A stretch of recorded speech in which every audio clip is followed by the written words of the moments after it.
बच्चों welcome back to study with RG. आज के इस वीडियो में बच्चों हम करने वाले हैं रियल नंबर चैप्टर का second exercise 1.2 which is very important for boards perspective. बच्चों वैसे तो इस एक्सरसाइज में 3 ही क्वेश्चन है, लेकिन ऑल 3 आर एक्सट्रीमली इंपॉर्टेंट। इसमें से एक क्वेश्चन फॉर श्योर आपके बोर्ड एग्जाम में आना ही है। हमें मार्क्स तो बिल्कुल लूज नहीं करने हैं। मेक श्योर आप अच्छे से वीडियोस के सारे क्वेश्चन देखें और practice it at home once the video is finished. ठीक है, तो चलो इन्हीं शब्दों के साथ स्टार्ट करते हैं और देखते हैं फर्स्ट क्वेश्चन क्या है हमारा। फर्स्ट क्वेश्चन हमें दिया है prove that root 5 is irrational. तो यहाँ पे हमें बोला है कि रूट 5 को इर्रेशनल प्रूफ करो। बच्चों यहाँ पे इस क्वेश्चन को करने के लिए हम एक न्यू मेथड का यूज करते हैं which is known as contradictory method. Method को देखो, कॉन्ट्राडिक्टरी मेथड नाम से ही समझ में आ रहा है, कॉन्ट्राडिक्शन है, विरोधाभास है, कुछ विरोध करेंगे हम। यहाँ पे जो भी हमारा क्वेश्चन में प्रूफ करने के लिए दिया रहता है ना, हम उसका जस्ट अपोजिट लेके चलते हैं। रूट 5 इज इर्रेशनल हमको प्रूफ करना है, हम लेके चलेंगे कि रूट 5 जो है वो इर्रेशनल नहीं है, it is a rational number. Rational number है तो it can be written as p by q form, it can be written in p by q form and q can not be equal to 0। यही तो हमारा rational number का definition बोलता है, right. तो यहाँ से हमने यदि लेट किया कि रूट 5 जो है, root 5 is a rational number, rational number, तो उस हिसाब से रूट 5 जो है इसे हम लिख सकते हैं क्या, p अपॉन q लिख सकते हैं, राइट। तो इस क्वेश्चन में मैंने बोला कि कॉन्ट्राडिक्टरी मेथड यूज करते हैं, है ना। तो यहाँ पे हम कुछ अज्यूम करके चलेंगे। यहाँ पे लेट किया है रूट 5 रेशनल नंबर है, तो p अपॉन q के फॉर्म में लिख सकते हैं, लेकिन लास्ट तक जाते जाते हमारा अजम्पशन जो है बच्चों वो रॉन्ग प्रूफ हो जाता है और हम कंक्लूड करते हैं कि हमारा अजम्पशन जो है वो रॉन्ग प्रूफ क्यों हुआ, क्योंकि हमने लिया ही गलत है। रूट 5 जो है वो रेशनल नंबर नहीं है, root 5 is an irrational number. Contradiction method में हमें अपने आप को ही रॉन्ग प्रूफ करना रहता है। ध्यान से इसके बाद के स्टेप्स देखेंगे। ये तो हुई मेथड की बात, ध्यान से स्टेप्स देखेंगे। हमने लिखा root 5 is equal to p by q। यहाँ हमें मेंशन करना जरूरी है बच्चों कि p और q जो है वो को प्राइम नंबर्स है। बहुत इंपॉर्टेंट है इसको मेंशन करना कि हमने p और q को क्या लिया है, को प्राइम नंबर्स लिया है। अब को प्राइम नंबर्स बहुत सारे बच्चों को नहीं मालूम होगा, एक बार देख लेते हैं क्या होता है को प्राइम नंबर। यदि मैंने एक नंबर लिया 25 और इसे डिवाइड कर रही हूँ मैं 6 के साथ, ठीक। अब ध्यान से देखो, 25 एक कंपोजिट नंबर है, 6 भी एक कंपोजिट नंबर है, लेकिन क्या ये एक दूसरे को कैंसिल कर रहे हैं? नहीं, इन दोनों का कॉमन फैक्टर क्या है, बस 1 है। फर्दर आप इसको कैंसिल नहीं कर सकते, इन दोनों का कॉमन फैक्टर क्या है, 1 है। तो दे आर को प्राइम नंबर जिनका कॉमन फैक्टर सिर्फ 1 होता है। इसी को हम ऐसे भी लिख सकते हैं, कॉमन फैक्टर 1 है मतलब क्या हुआ, इन दोनों का HCF क्या होगा, HCF of 25, 6 will be equal to 1। यही तो मतलब होता है कॉमन फैक्टर यदि 1 होता है तो, है ना। हमने फर्स्ट चैप्टर में फर्स्ट एक्सरसाइज में किया हुआ है ये। तो यहाँ पे हमें ऐसे ही लेट करना है कि p और q जो है वो को प्राइम नंबर है और इसीलिए इनके कॉमन फैक्टर क्या है, सिर्फ 1 है। बाद में जाके आप देखोगे, हम जैसे जैसे सॉल्व करेंगे आप जाके देखोगे, आप ये नोटिस करोगे, आई मीन टू से कि 1 के अलावा भी p और q का एक और फैक्टर हमको मिल जाएगा। तो वो हमने अपने आप को रॉन्ग प्रूफ कर दिया, है ना। तो यहाँ पे इसीलिए मैंने बोला कि को प्राइम नंबर्स बताना जरूरी है, ठीक। तो क्या लिखेंगे, where p and q are, let's erase all this, तो जरूरत नहीं है,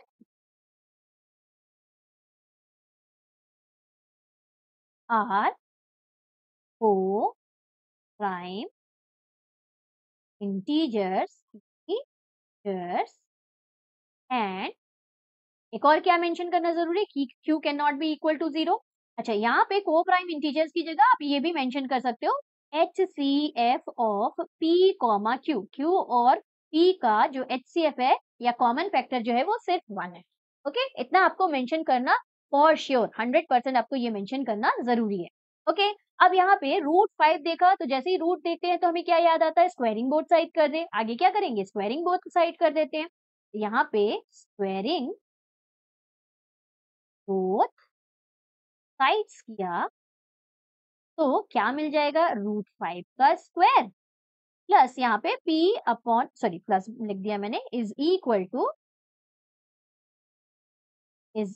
टू p अपॉन q का होल स्क्वायर। तो सॉल्व करते हैं, तो रूट से स्क्वायर कैंसिल, तो ये 5 हो जाएगा। हमें मालूम है √5 इंटू √5 क्या होता है? √5 इंटू √5 5 होता है। ओके, यहाँ पे स्क्वायरिंग बोथ साइड किए तो 5 हमारा √5 जो हमारा किसमें हो गया? 5 हो गया। यहाँ पे इसको स्प्लिट करके लिखेंगे तो यहाँ आ जाएगा p square upon q square. कर देते हैं cross multiply, p square into 1 will B p square and 5 into q square will be 5q square. इसे हमें इक्वेशन नंबर 1 देके रखना है बच्चों, बहुत इंपॉर्टेंट है। इसे इक्वेशन नंबर 1 आप देके रख दोगे, इसे हमें बाद में यूज करना है। ओके, तो ये हो गई हमारी इक्वेशन नंबर 1। इसके आगे मैक्सिमम बच्चे अटक जाते कि हमें करना क्या है। इसके आगे आपको क्या करना है, यहाँ से देखो,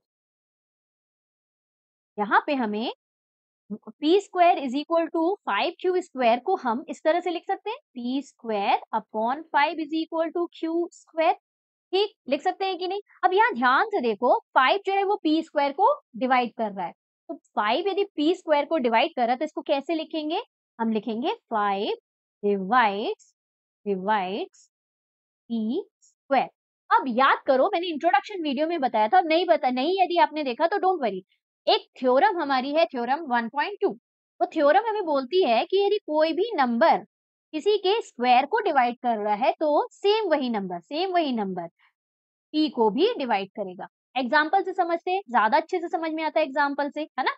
यदि 5 जो है वो 25 के स्क्वायर को डिवाइड कर रहा है, ठीक, तो ऑब्वियस है ना कि 5 जो है वो 25 को भी डिवाइड करेगा।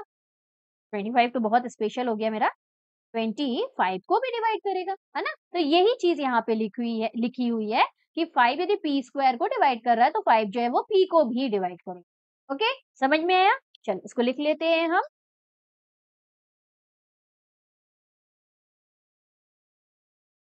यहाँ पे हम लिख लेंगे 5 डिवाइड्स डिवाइड्स p ऑल्सो। अब इसी स्टेटमेंट को बच्चों हमें इक्वेशन के फॉर्म में लिखना है। मैक्सिमम ध्यान रखना, यही मैक्सिमम बच्चे भूल जाते हैं कि नेक्स्ट स्टेप क्या होगा। ये स्टेप याद रखा आपने तो पूरा क्वेश्चन इजीली सॉल्व हो जाएगा आपका। तो कैसे याद रखेंगे? देखो, हमने लिखा 5 डिवाइड्स p ऑल्सो, इसी को हम क्या लिख देते हैं? इक्वेशन के फॉर्म में लिख देते हैं। तो कैसे लिखेंगे? 5 जो है वो p को डिवाइड कर रहा है, तो ऐसे लिखेंगे 5 जो है वो p को डिवाइड कर रहा है, p अपॉन 5, है ना? और इसे हम लेट कर लेंगे is equal to any other integer. हाँ, ये मैं बार बार बोल रही हूँ, ये स्टेप आपको याद रखना बहुत जरूरी है क्योंकि मैक्सिमम बच्चे यही भूल जाते हैं। तो हम इसको लेट कर लेंगे किसी और इंटीजर के फॉर्म में, where again c is an integer, where c is an integer. Done. तो क्या करना है, यहाँ से देखो हमें अगेन p की एक वैल्यू मिल जा रही है, क्रॉस मल्टीप्लाई करेंगे तो 5 into C will be 5c। मिला हमें p का एक और वैल्यू। अब इस वैल्यू को हमें पुट करनी है हमारी इक्वेशन नंबर 1 में। तो चलो पीछे चलते हैं, देखते हैं पेज है कि नहीं पीछे, और हम p square is equal to 5q square में p की ये वैल्यू पुट करके देखते हैं। तो यहाँ से हमारी इक्वेशन क्या है? p square is equal to 5q square, इसमें वैल्यू पुट करनी है। तो यहाँ पे हम क्या लिखते हैं? By putting the value, by putting the, चलो इरेज करके अच्छे से ही लिख लेते, by putting the value in equation 1 we get, क्या मिल जाएगा? पहले इक्वेशन लिख लेते हैं, p square is equal to 5q square था, और p की वैल्यू हमें क्या मिली? p की वैल्यू हमें 5c मिली हुई है ना? ये हमें p की वैल्यू मिली हुई है, देखोगे आप, p is equal to 5c मिली हुई है। ठीक, तो इसको पुट कर देते हैं तो हमें क्या मिलेगा? p स्क्वायर की जगह हमने 5c पुट किया तो 5c का होल स्क्वायर मिल जाएगा। This will be equal to 5q square as it is लिख के चलते हैं, है ना? यहाँ तो कुछ नहीं करना है, तो यहाँ स्क्वायर करेंगे तो 5 5 जा हमें क्या मिल जाएगा? 25 c square is equal to 5q square. 5 को हम लेके c स्क्वायर को हम यहीं छोड़ते हैं, काम करते हैं 25 को नीचे ले जाके डिवाइड कर देते हैं, तो ये हो जाएगा हमारा 5q स्क्वायर अपॉन 25। देखो दोनों कैंसिल आउट हो रहे हैं कि नहीं?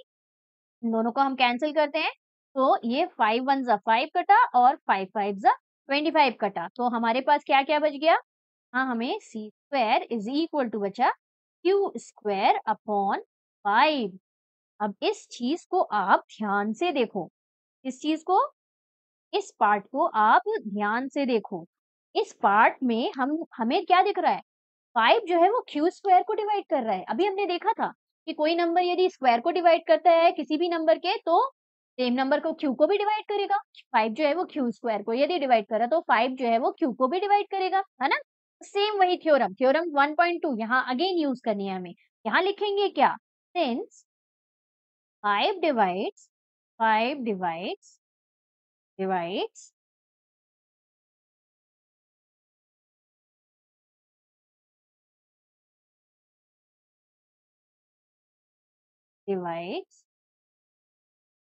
q square, therefore 5 divides q also। और हमें मालूम है कि यदि आप कोई भी नंबर आप ले लो, यदि उसको कोई नंबर डिवाइड करता है तो it means what? 5 is a factor of 25, है ना? वो उसका फैक्टर होगा। तो देखो वहां पे पीछे इक्वेशन में हमें क्या मिला था? पीछे इस इक्वेशन में हमें मिला था कि जो हमारा p है, 5 जो है वो p को डिवाइड कर रहा था। देख रहे हो?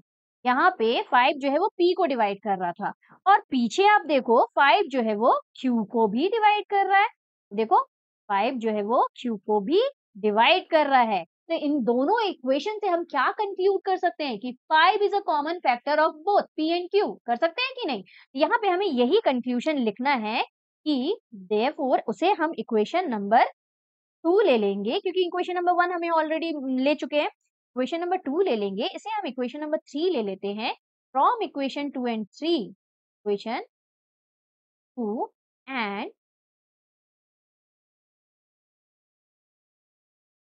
and 3, 5 is the common factor of both p and q। अब देखो यहाँ पे, यही तो मैंने बोला था, हम अज्यूम करके कुछ चलेंगे और को प्राइम नंबर। अब देखो, अब आपको समझ में आ रहा होगा को प्राइम नंबर या HCF इज इक्वल टू 1 लिखना क्यों जरूरी है। वहां हम लेके चले थे कि को प्राइम नंबर है पीछे, यहाँ क्या प्रूफ हो गया कि नहीं, 1 के अलावा एक और फैक्टर है, 5 is another factor for both p and q, है ना? तो यहाँ से हमारा अजम्पशन क्या हो गया? रॉन्ग प्रूफ हो गया। तो हम क्या लिखेंगे यहाँ पे कि यहाँ हम कंक्लूड करेंगे, यहाँ हम कंक्लूड करेंगे कि दिस कॉन्ट्राडिक्ट, तो इरेज कर देते हैं, इनकी तो जरूरत नहीं है हमें। This contradict our assumption, hence क्या? √5 जो है वो इरेशनल नंबर, √5 इज इरेशनल। ठीक, तो इस तरह से हमें इस क्वेश्चन को करना है बच्चों। बहुत इंपॉर्टेंट क्वेश्चन है, ध्यान से करना है। यदि आपको समझ में नहीं आया तो आप एक बार फिर से देखोगे क्या किया है हमने। जो भी हमें दिया हुआ है गिवन में, उसको हमने क्या कर लिया, उसका अपोजिट हमने लेट कर लिया। हमें दिया हुआ है √5 इज इरेशनल, ये प्रूफ करना है, सॉरी गिवन में नहीं, ये हमें प्रूफ करना है। हमने उसका जस्ट अपोजिट ले लिया कि √5 भैया रेशनल नंबर है। और जैसे कि मैंने यहाँ बोला कि को प्राइम इंटीजर से ये लिखना मस्ट है, आपको समझ में आ गया होगा क्यों लिखना है। को प्राइम इंटीजर्स ले लेंगे, देन दोनों तरफ स्क्वायरिंग बोथ साइड करेंगे तो हमें p स्क्वायर की वैल्यू मिल जाएगी, राइट? p स्क्वायर की वैल्यू में 5 जो है वो हमारा p स्क्वायर को डिवाइड करेगा। तो यहाँ से हम कंक्लूड करेंगे कि 5 जो है वो एक फैक्टर है p स्क्वायर का, तभी तो 5 इंटू क्यू स्क्वायर हो गया, है ना? तो 5 एक फैक्टर हो गया क्यू स्क्वायर का। यहाँ सेम वही चीज लिखी है, 5 जो है वो p स्क्वायर को डिवाइड कर रहा है, और 5 यदि p स्क्वायर को डिवाइड कर रहा है तो 5 जो है वो p को भी डिवाइड करेगा।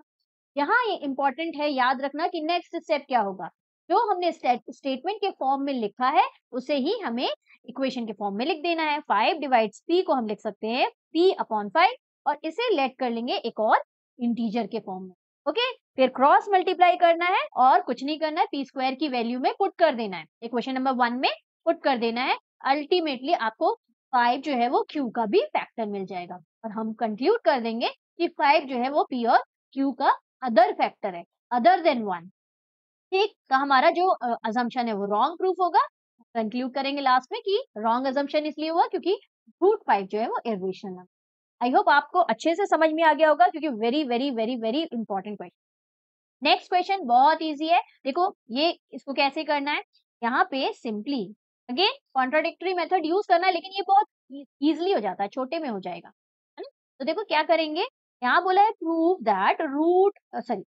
That 3 plus 2 root 5 is irrational. अब हमें प्रूव करना है कि 3 प्लस 2 रूट 5 जो है वो इर्रेशनल है। तो लेट कर लेते हैं कि ये रेशनल नंबर है। तो late 3 plus 2 root 5 is a rational number. Therefore क्या हो जाएगा, 3 plus 2 root 5 is equal to, हमें P upon Q ले लेना है। यहाँ हम मेंशन कर देते हैं P and Q are integers। ठीक, Q cannot be equal to 0 and HCF of P, Q is equal to 1। यहाँ पे यदि आपने HCF को प्राइम नंबर नहीं भी लिखा तो भी चलेगा, इंटीजर लिखना जरूरी है यहाँ पे। अब क्या करेंगे, सिर्फ ये जो रूट वाली वैल्यू है ना, इसको हम लेफ्ट में ही छोड़ेंगे, बाकी सबको ट्रांसपोज करके राइट में लेके जाएंगे। तो सबसे पहले जब ट्रांसपोज करेंगे तो ये प्लस माइनस वाला ट्रांसपोज होता है, तो ये रूट को ट्रांसपोज कर लेंगे। इसे हम ट्रांसपोज कर लेते हैं, तो सबसे पहले 3 आप ट्रांसपोज करोगे तो 2 रूट 5 यहीं छोड़ते हैं, E अपॉन क्यू प्लस में है 3 तो यहाँ ट्रांसपोज होके माइनस में आ जाएगा। ठीक, अब ये 2 बचा हुआ है रूट 5 के साथ, इसको भी हम राइट में लेके जाएंगे। यहाँ रूट 5 को छोड़ा हमने लेफ्ट में, और P अपॉन क्यू, इसको एलसीएम ले लेते हैं तो यहाँ 3Q हो जाएगा, है ना। यहाँ 1 है तो एलसीएम यदि लेंगे तो 3Q हो जाएगा। तो यहाँ पे हम लिख सकते हैं P माइनस 3Q अपॉन में हमारा Q है, ये 2 जो है वो डिनोमिनेटर में आ जाएगा, मल्टीप्लाई हो रहा है तो ट्रांसपोज करेंगे तो डिवाइड हो जाएगा। तो ये यहाँ 1/2 ऐसे भी एक स्टेप में आप लिख सकते हो, या फिर direct P minus 3Q upon 2Q, आप डायरेक्ट भी लिख सकते हो। समझ में आया, कुछ नहीं किया, सारी चीजों को जितने भी इंटीजर वाली वैल्यू, जितने भी रेशनल नंबर वाली वैल्यू या होल नंबर वाली वैल्यूज दिख रही हैं, उनको सब हम ट्रांसपोज करके एक तरफ कर देंगे, और जो इरेशनल वाली वैल्यू रहेगी उसको एक तरफ रख देंगे। देन यहाँ ध्यान से देखो, ये जो P है, ये Q है, ये P है, ये Q है, ये Q है, ये सारे क्या है, इंटीजर्स है। और हम जब भी किसी इंटीजर को प्लस माइनस डिवाइड करते हैं तो we get what, we get rational number. आप यदि लिखो यहाँ पे, आप कुछ भी कोई भी नंबर ले लो, 10 माइनस 5/2, क्या मिल जाएगा हमें, 5/2 which is a rational number, है ना। किसी भी इंटीजर को आप लोगे तो इंटीजर का सम मल्टीप्लिकेशन डिविजन करोगे तो आपको रेशनल नंबर ही मिलेगा। तो यहाँ से देखो, ये जो पार्ट हो गया ये हमारा रेशनल नंबर वाला पार्ट हो गया, ये हमारा रेशनल नंबर हो गया। और यहाँ मैं दोबारा लिख देती हूँ, यहाँ पे दोबारा लिख देती हूँ कि हमें क्या मिला, root 5 is equal to P minus PQ upon 2Q। ये वाला जो पार्ट है हमारा राइट हैंड साइड वाला, ये तो हमारा रेशनल नंबर है, और कोई भी रेशनल नंबर से ही इक्वेट होता है ना। तो ये भी हमारा क्या हो गया, रेशनल नंबर हो गया। सही बोला कि नहीं, रेशनल नंबर के इक्वल होगा, इरेशनल के इक्वल होगा। अब यदि हमारा राइट वाला पार्ट रेशनल नंबर है तो रूट 5 भी रेशनल नंबर यहाँ से प्रूफ हो रहा है। तो यहाँ से हम क्या लिखेंगे, यहाँ से हम लिखेंगे कि since P minus 3Q, since ऐसे लिखते हैं, P and Q are integers, therefore P minus 3Q upon 2Q is a rational number. Hence root 5 is also a rational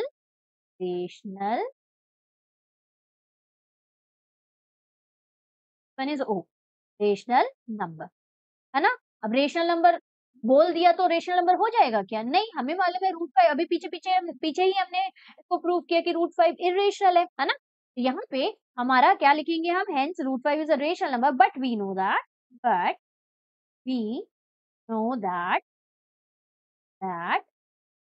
root 5 is irrational.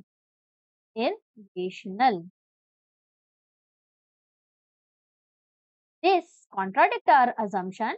This contradict our assumption. Hence, hence क्या हो जाएगा? Hence t plus 2 root 5 is irrational. Is irrational. ठीक, again contradiction method use किया है, लेकिन root 5 में जो हम मेथड यूज करेंगे उसको यूज करने की यहाँ पे जरूरत नहीं है, इजी हो जाएगा। जितनी भी हमें इंटीजर वाली वैल्यू दिख रही है उनको हम सबको एक तरफ ट्रांसपोज कर लेंगे, कंपेयर करेंगे दोनों को, तो रूट 5 हमें रेशनल मिलेगा, लेकिन हमें मालूम है रूट 5 जो है वो रेशनल नहीं है, इरेशनल है। हम बोलेंगे आवर अजम्पशन इज रॉन्ग। क्यों रॉन्ग है? क्योंकि 3 प्लस रूट 5 इज इरेशनल। ठीक, नेक्स्ट क्वेश्चन देखो, ऐसे ही करना है, तीनों पार्ट को ऐसे ही करना है। सबसे पहले है 1 अपॉन रूट, ये और इजी है, लेट कर लेंगे कि 1 upon root 2 is equal to is a rational number.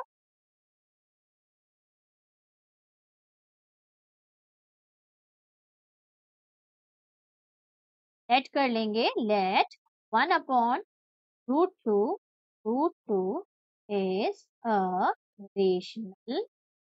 Rational number. तो ये p बाई क्यू के फॉर्म में लिख सकते हैं। Therefore 1 upon root 2 is equal to p upon q, where p and q are co-prime integers। ठीक, तो यहाँ से हमारा क्या हो गया, और q is not equal to 0 लिखना मस्ट है। यहाँ से क्रॉस मल्टीप्लाई कर देते हैं, तो यहाँ से q into 1 will be q is equal to p into root 2 will be root 2 q, sorry root 2 p, root 2 into p will be root 2 p। अब q और p को एक तरफ कर देते हैं, तो यहाँ हो जाएगा p यहाँ मल्टीप्लाई में है तो ट्रांसपोज होके डिवाइड हो जाएगा, q upon p is equal to root 2। अब देखो अगेन सेम वही चीज लिखनी है, क्या? Since q and p are integers, therefore q upon p is a rational number, is a rational number। अब ये रेशनल है तो इसको जिससे इक्वेट किया है वो भी रेशनल होगा, hence root 2 is also rational. But again हमें मालूम है क्या होता है, बट रूट 2 इज इरेशनल। फिर सेम वही चीज लिखना है, बार बार हमको एक ही चीज रिपीट करना है। दिस कॉन्ट्राडिक्ट आवर असम्पशन, बार बार अपने आप को ही रॉन्ग प्रूफ करना है। दिस कॉन्ट्राडिक्ट आवर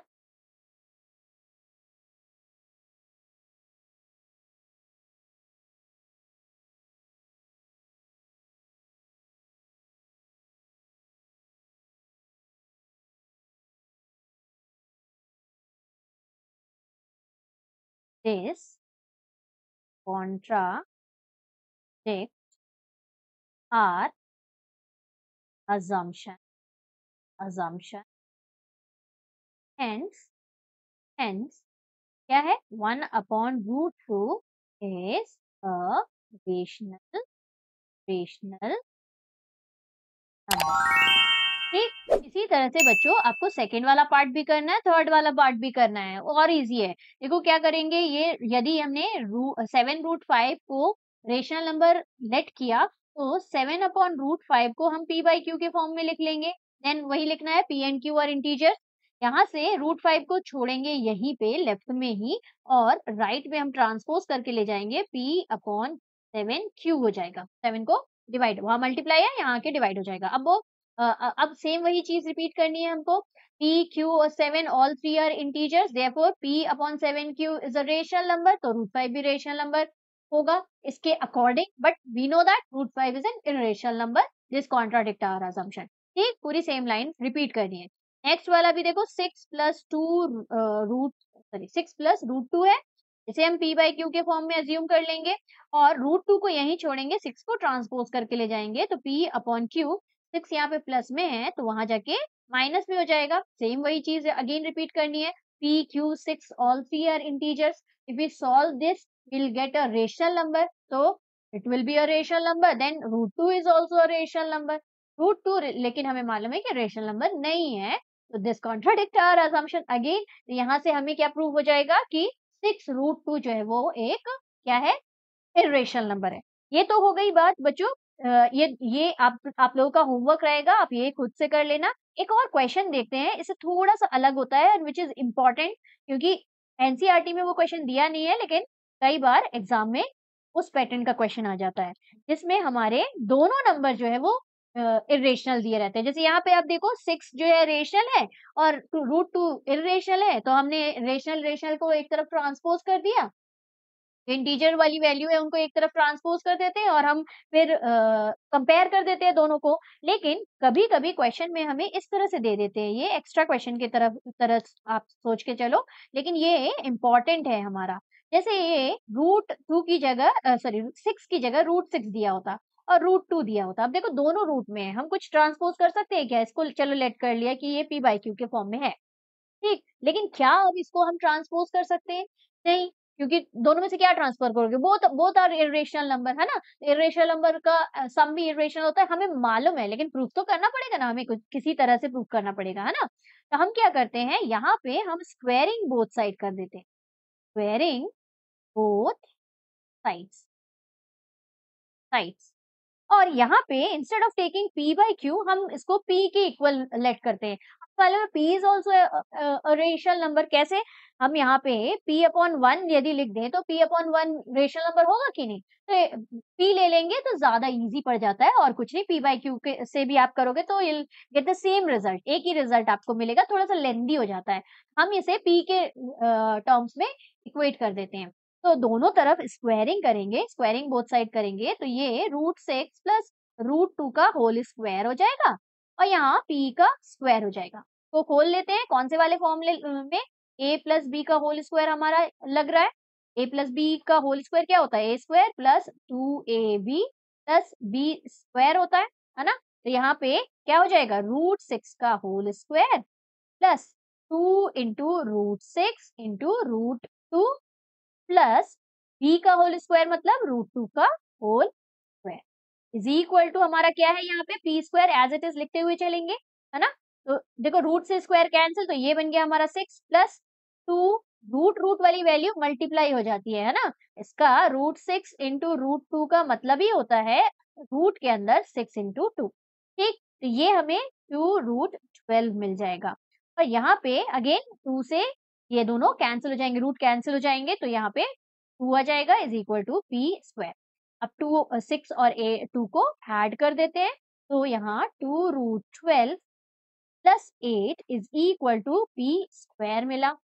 अब हम देखो सारे नंबर वाले टर्म्स को, इंटीजर वाले टर्म्स को या रेशनल नंबर वाले टर्म्स को एक तरफ कर सकते हैं, है ना? तो यहाँ से हमारा क्या आ जाएगा, हम यहाँ 2√12 को छोड़ते हैं और 8 को पहले ट्रांसपोज करते हैं, तो p स्क्वायर माइनस 8 हो जाना है यहाँ पे और आगे यहाँ पे करते हैं,